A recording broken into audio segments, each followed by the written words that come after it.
এই বছর বিপিএলে যে ৫টা দল খেলবে সেই ৫টা দলের মধ্যে সবচাইতে বেশি টাকা দিয়ে বিদেশি প্লেয়ার কিনেছে মেগাস্টার শাকিব খানের দল ঢাকা ক্যাপিটালস।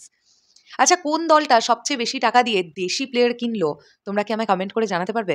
আমার মনে হলো এই ভিডিওটা এখন করাটা খুব জরুরি, কারণ আমরা পুরো ৫টা দল নিয়েই কথা বলবো যে কোন দল কত টাকা খরচা করলো প্লেয়ার্স কেনার জন্য। আমার মনে হয় এই ভিডিওটা তোমাদের অনেকের কাছেই খুব ইনফরমেটিভ বলে মনে হবে, যে কারণের জন্য তৈরি করা। থ্যাংক ইউ জানাবো চ্যানেল আই অনলাইনকে, তাদের তরফ থেকে পুরো ব্যাপারটা জানতে পারলাম। চলো একদম দেরি না করে পড়তে শুরু করি খবরটা।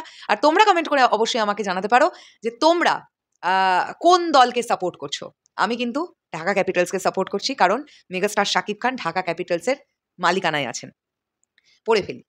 জমকালো আয়োজনে অনুষ্ঠিত হয়ে গেল বাংলাদেশ প্রিমিয়ার লিগের দ্বাদশ আসরের নিলাম। নিলাম থেকে পছন্দ অনুযায়ী খেলোয়াড়দের দলে নিয়েছে ফ্র্যাঞ্চাইজগুলো। নিলামে প্রতিটি ফ্র্যাঞ্চাইজির জন্য দেশি ক্রিকেটারদের কিনতে 4,50,00,000 টাকা বাজেট নির্ধারিত ছিল। তবে কোনো দলই পূর্ণ বাজেট ব্যবহার করেনি।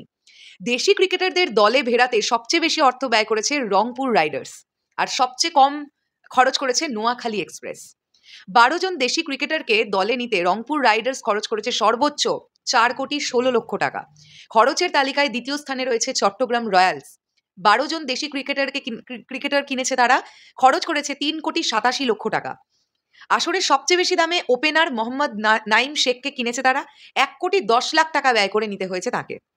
নিলাম থেকে সবচেয়ে বেশি 13 জন দেশি ক্রিকেটার কিনেছে রাজশাহী ওয়ারিয়র্স। ফ্র্যাঞ্চাইজির মোট খরচ হয়েছে 3,81,00,000 টাকা। 12 জন দেশি খেলোয়াড় কিনতে ঢাকা ক্যাপিটালস খরচ করেছে 3,38,00,000 টাকা। সিলেট টাইটান্স খরচ করেছে 2,74,00,000 টাকা।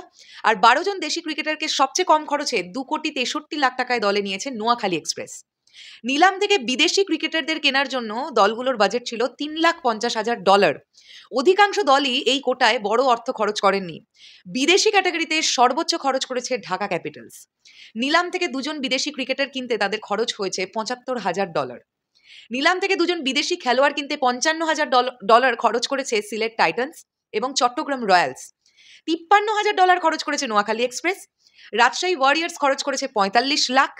এছাড়া সবচেয়ে কম $20,000 খরচ করেছে রংপুর রাইডার্স।